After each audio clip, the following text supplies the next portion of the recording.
Ndakuramukije inshuti mukundwa, ndakengurutse cyane gose kubona uno mwanya w'insigo y'ijambo ry'Imana uha agaciro ukawukurikirana. Ndizera neza yuko mwe mu gihe cyose tumaze umwanya hamwe mu ijambo ry'Imana yamavugana umutima wawe kandi akagukuza. Kaze tubandanye insiguro yacu twatanguye ivuga ku vyerekeye ubuzima mu Kristo, ibimenyetso biranga ubuzima mu Kristo afise ubuzima. Ubuzima bumeze neza, ubuzima budacumbagira bwo mu buryo bw'imhemo. Amajambo twaganiriye yava mu gice cya gatatu cy'ivyahisho Yohana kuva ku murongo wa mbere gushika ku murongo wa 4.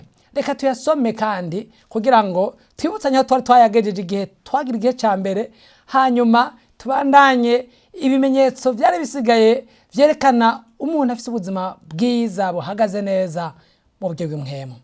Kandi wandikira umumarayika w'ishengero ry'Isarudi utufise imhemu ndwi z'Imana n'inyenyeri ndwi aravuga ibi: ndazi ibikorwa vyawe kuvuga kuri muzima ariko uri wapfuye.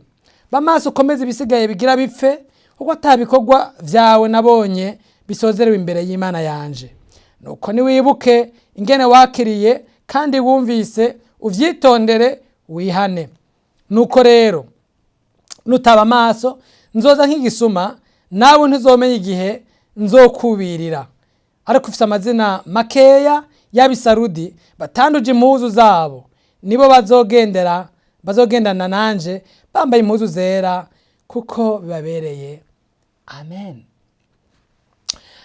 Muri kano kanya tugiye gushishikarira hamwe turaba ibindi bimenyetso twabonye iruhande y'ivya mbere twabonye.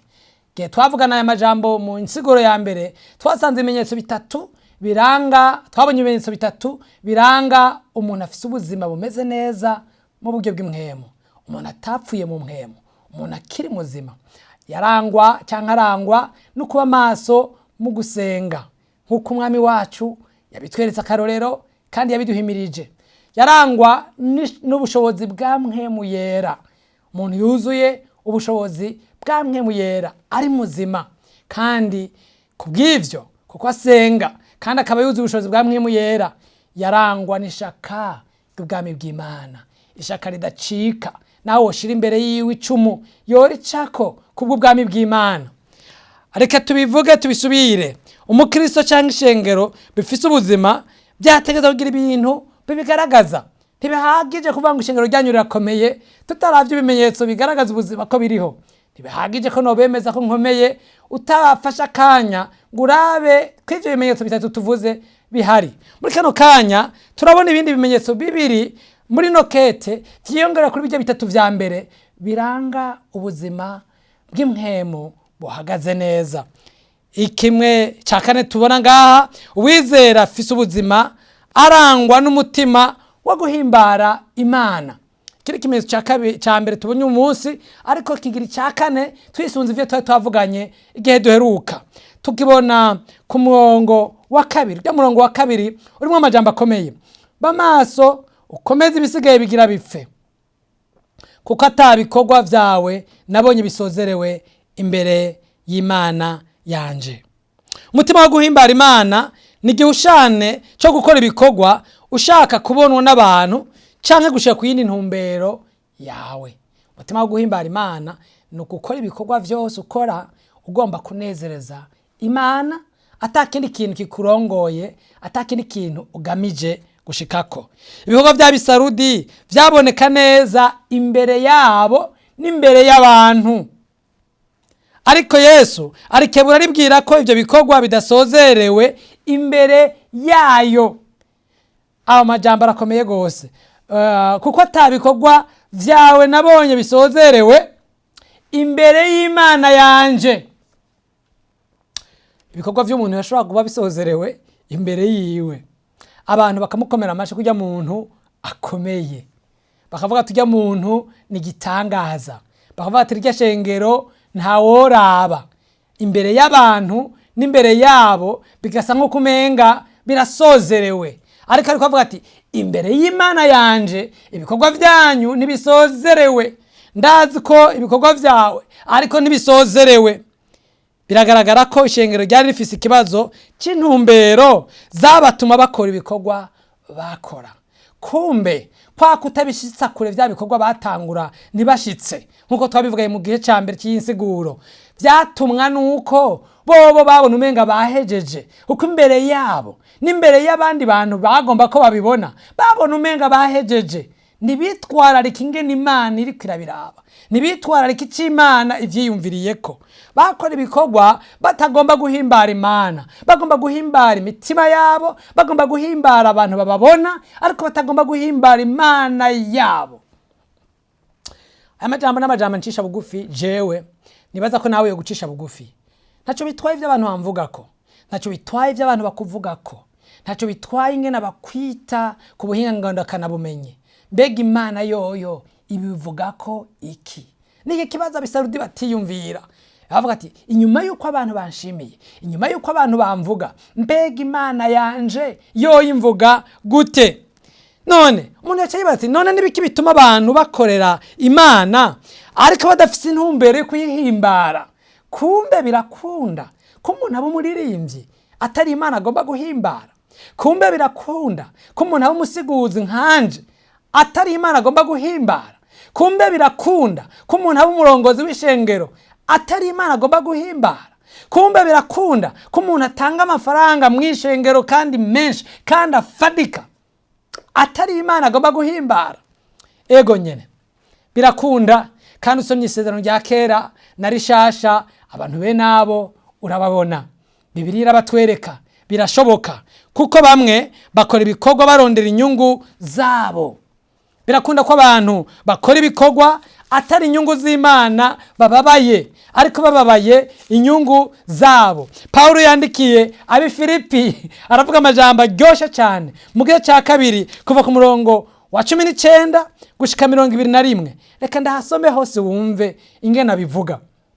Abi Filipi 2:19 gushika 21. Ariko nizigijwe n'umwami Yesu yuko nzobatuma ko Timoteyo vuba, kugira ngo nanje nzoshire umutima hamwe ninamenye ivyanyu. Simfise uwundi ari n'umutima nk'uwiwe yobabara ivyanyu vy'ukuri. 21. Kuko bose barondera ivyabo batarondera ivya Kristo. Kumbe hariho abantu barondera ivyabo batarondera ivya Kristo.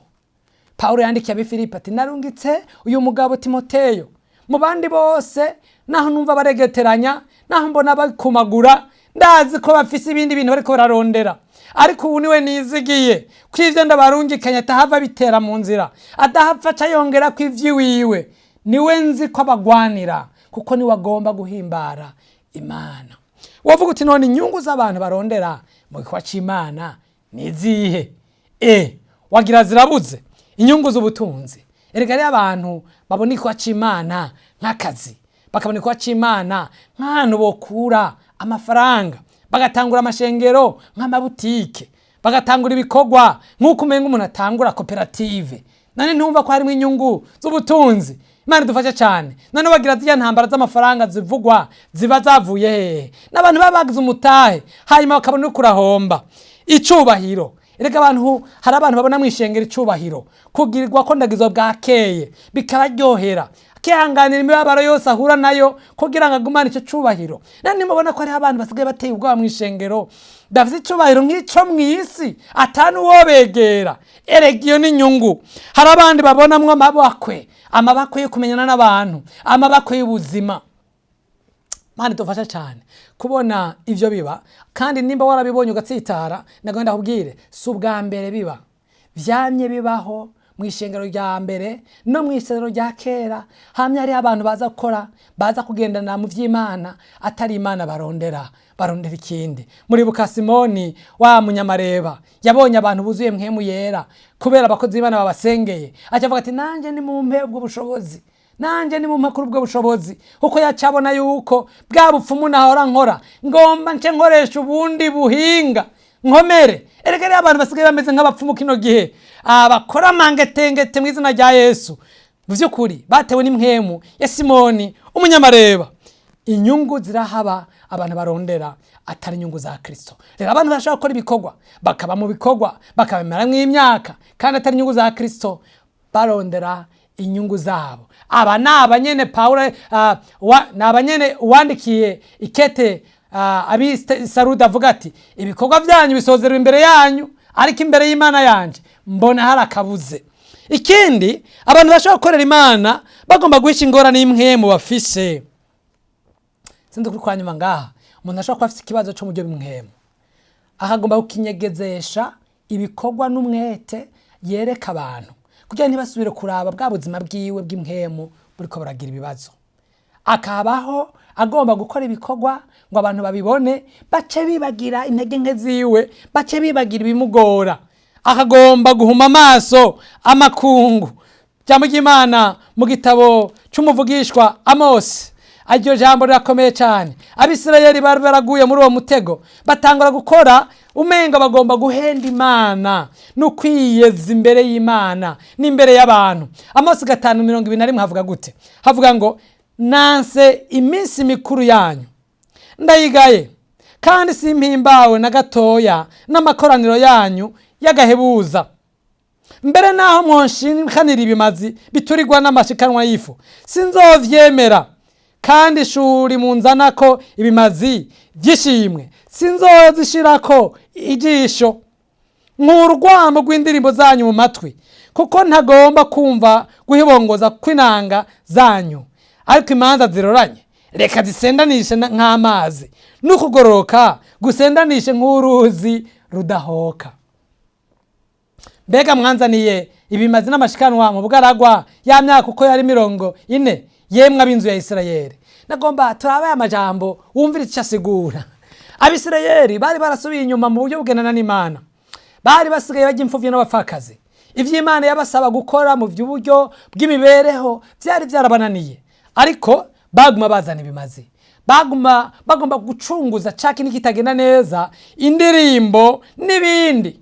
Imana iragahana ivuga ati bimvana imbere, ninde babwiye ngo muze kwisonzesha, ninde babwiye ngo munzanire bimazi. Ivyo bimazi munzanira mwibaza hari ico bimbwiye nimba mutagenda nkuko ngomba. Mana dufashe cyane. Narabonye ngikura umuntu yari afite ikibazo nk'ico kirakunda kudushikira bizera.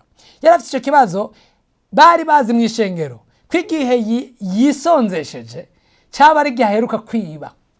Yari umuntu afite ikibazo cyo kwiba, yari mu bukene bukamunana kwihanganira, rero akiba. Rero icyaranga ko aheruka gukora icyaha ni ukwisonzesha no gucakora yakacagira umwete. None wumva ariko akora ngo ahimbara Imana?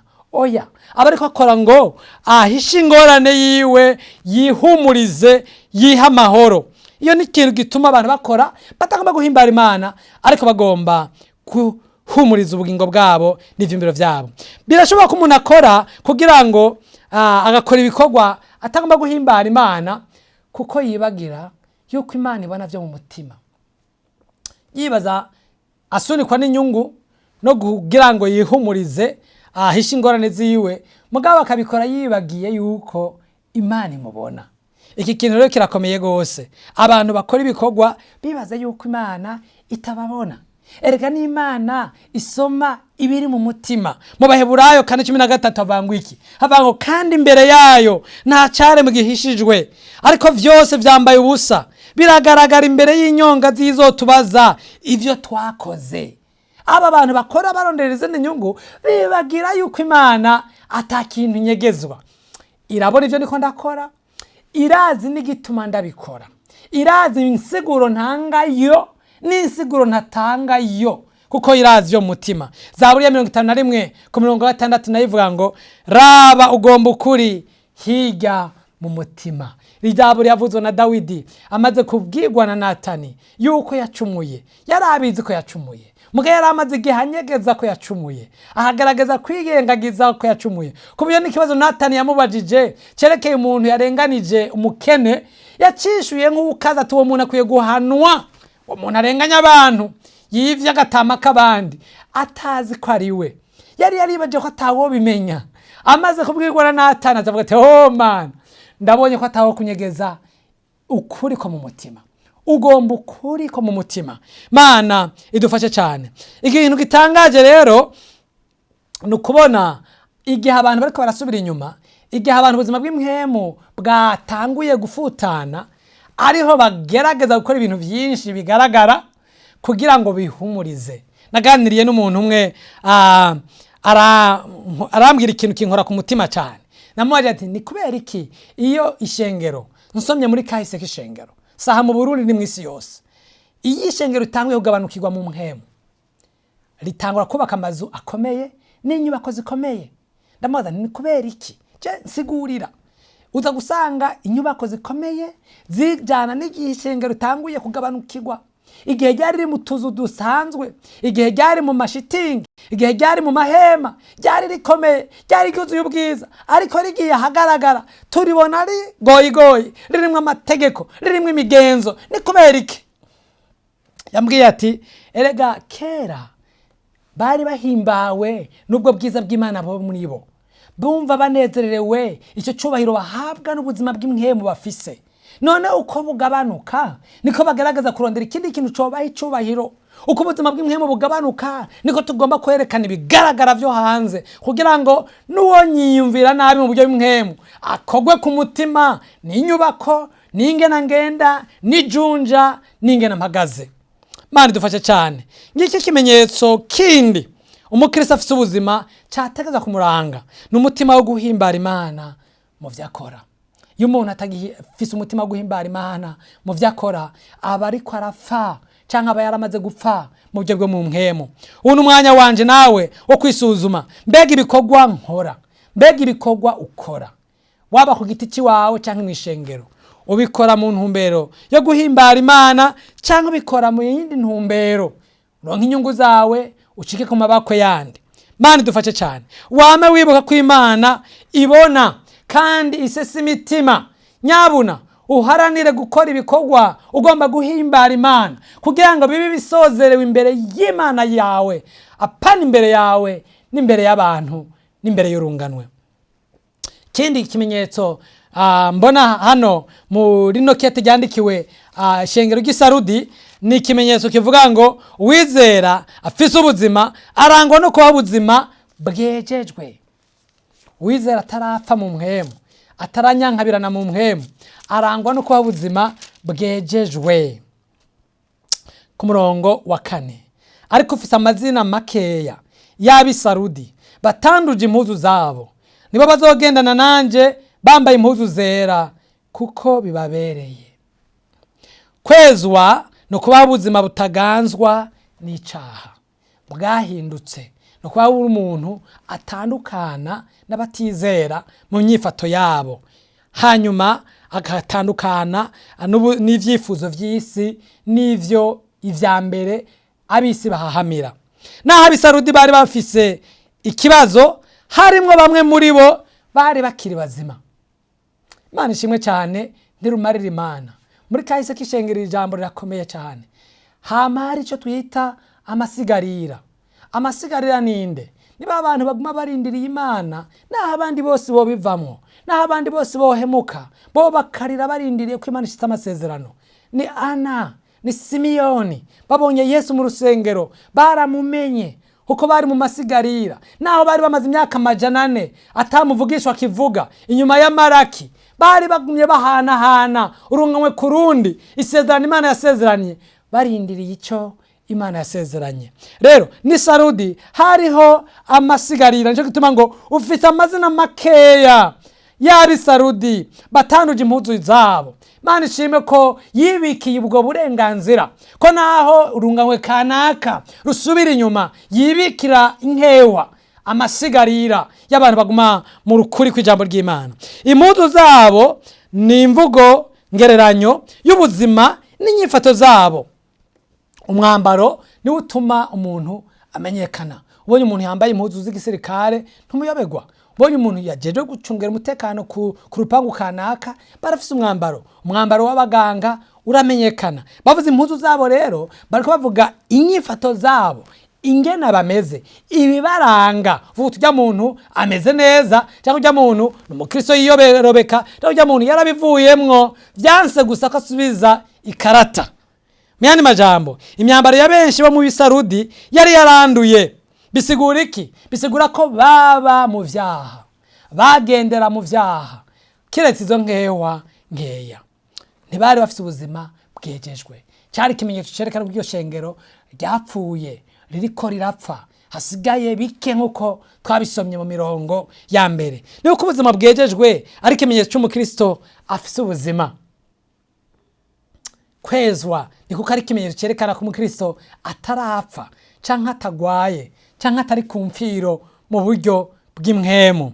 Nuko ubuzima bwejejwe butaganzwe n'icaha bushingira intahe igikorwa mwemu ariko arakora muri uwo muntu. Ibi bintu vyerekana guhinduka kwa kameremere y'umuntu nta muntu avyiha, ni vyamwa vya mwemu. Ni vyamwa vyerekana ko za nkomezi za mwemu ziri muri we, ni vyamwa vyerekana yuko ari maso mu masengesho, kandi mwemu afise igikorwa, afise umwidegembyo wo kumurongora.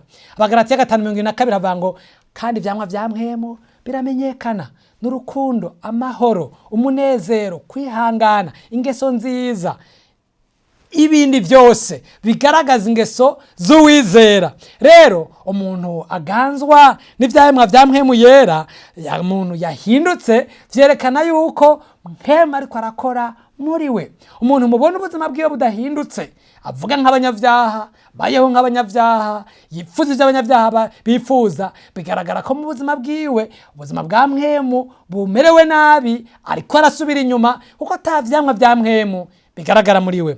Intumbero y'Imana nuko yishurira ari mu isi biciye mu ntahe dushinga.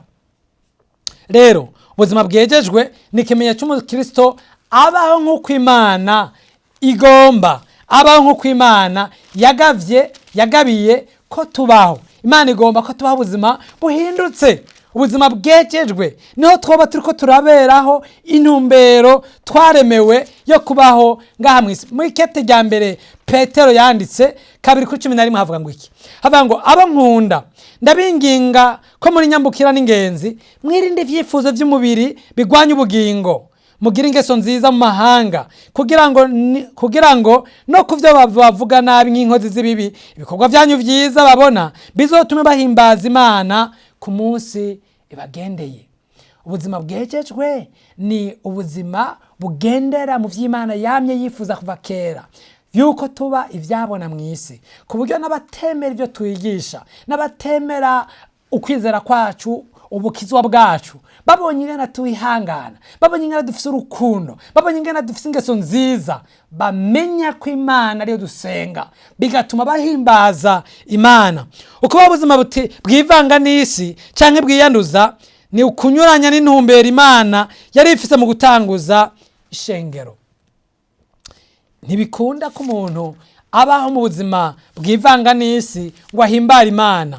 Nyabuna ico ni ikimenyetso cerekana yuko ariko arasubira inyuma, mbere yamaze no gupfa rimwe na rimwe ubiravye neza. Reka turabe mu ikete rya kabiri Paulo yandikiye Abikorinto 16 havuga ngo iki? Havuga ngo kandi urusengero rw'Imana ruhuza rute n'ibigwamana, uko twebwe turi urusengero rw'Imana nzima, nk'uko Imana yavuze iti nzogerera muri bo, nzogendera muri bo, mbi Imana yabo nabo abantu banje, nuko muve hagati y'ababandi mubitandukanye ko niko warahavuze, kandi ntimugakore ku kintu gihumanya na kimwe, nanje nzobakira kandi nzobabera so, namwe muzombera abahungu n'abakobwa, niko warashobora vyose avuze.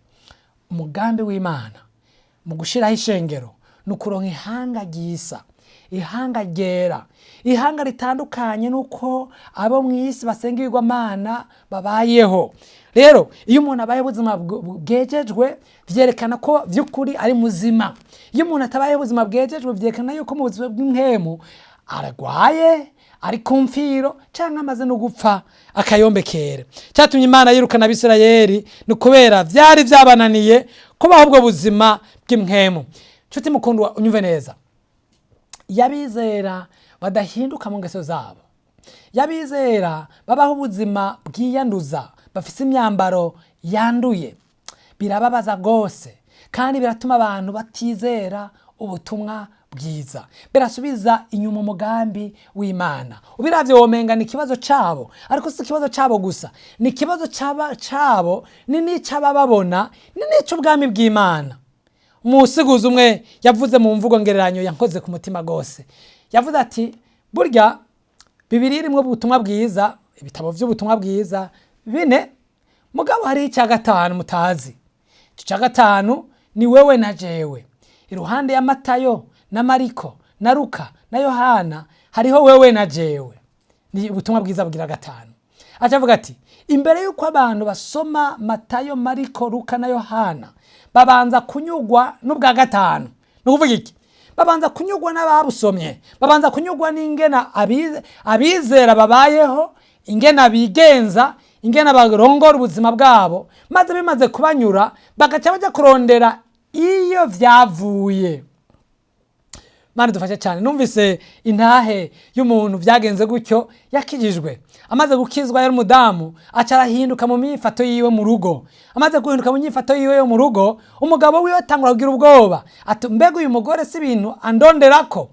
Mugo umunsi umwe agwa ku gatabo guhinduka mwigishwa wa Yesu, yariko arasoma, yariko arigiramo mw'ishengero. Amaze ukabona acafata ingingo yo kugenda kw'isengero aho wa mugore yirigwa, kumviriza ivyo bintu vyigishwayo vyamuhinduriye umugore wiwe. Yahavuye yemera kwakira Yesu umwami n'umukiza, asangira ukwizera n'umufasha wiwe. Mu kuvyukuri yabwiwe ubutumwa nande? Yabwiwe ubutumwa n'ihinduka ry'umugore wiwe. Sinaye nyinshi bene izo, aho umuntu ahindura umukoresha wiwe ku kazi kubera inyifato ziwe zahindutse. Umukoresha akaza ku kazi kuraba ati waho unsengera, bababwira ibiki, babaha ibiki, wabaye iki? Yani majambo yaba vyari bimeze neza, amashengero yacu yuzuye abantu bakomeye ari bazihane, nuko nutaba amaso nzoza hingisuma nawe ntuzomenya igihe nzokubirira. Nkuko igisaka c'Isarudi ryari ryaratewe nk'igisuma, niko umwami ababwira ati nuko niwibuke ingena wumvise, ibuka ingene wari warakiriye, ibuka iminsi yawe y'agakiza kawe, ibuka ubuto bwawe bwo mu mpwemu, ibuka imyaka yawe washinga intahe maze bigatuma abantu bahinduka.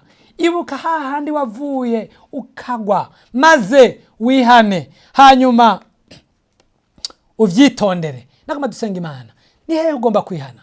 Ni hehe wavuye? Ni hehe wumva ufite inyota yuko wohasubira? Reka tubisaba Imana ko ijambo ry'Imana rije gutumbereye. Imana ntije gucira urubanza, ahubwo ije kugabisha no kuguhamagara ngo umere nk'uko igomba. Mana mwijuru, ndagushimiye ku ijambo ryawe rifise intumbero yo kuduhana, kuduhanura, yo kudutoza indero ngo tube abantu bashitse mu buryo bw'impwemu. Ndasengeye umwene data Mana yatahuye aho yavuye, yatahuye ingene yari yarakiriye, hanyuma yahavuye agabanukirwa. Shobora kuba yagabanukiye mu masengesho, shobora kuba yagabanukiye mu guha ikibanza no kunyoterwa kuzura ubushobozi bwa mpwemu yera, shobora kuba yagabanukiwe mu ishaka ryo gukorera Imana, shobora kuba yagabanukiwe mu kurondera guhimbara Imana, agasanga ariko ahimbara abantu cyangwa akurikirana izindi nyungu. Shobora kuba yagabanukiwe mu kubaho ubuzima bwejejwe, asigaye yivanga, ameze nka Efurayimu yivanze n'ayandi mahanga, yabaye nk'inuma y'ikizeze. Mana numubabarire, Mana numugirire neza, maze umuhe gukanguka kugira ngo abeho ubuzima buhimbara Imana, abeho ubuzima bukangutse, bukomeye, bugushira hejuru. Urakoze kuri Imana yumva, urakoze kumugendereye. Kangura ishengero ryo mu Burundi Mana, kangura igikuwa cawe kigenderere, giye kubariza kizima, kivyure, kivane ku mfiro Mana, mw'izina rya Yesu Kristo. Tubona amashengero akomeye, tubona abizera bakomeye bagushingira intahe. Hagurutsa amasigarira Mana ari mu mashengero ashinga intahe mu nkomezi no mu rukundo. Mw'izina rya Yesu Kristo dusenze, amen. Imana iguhezagire.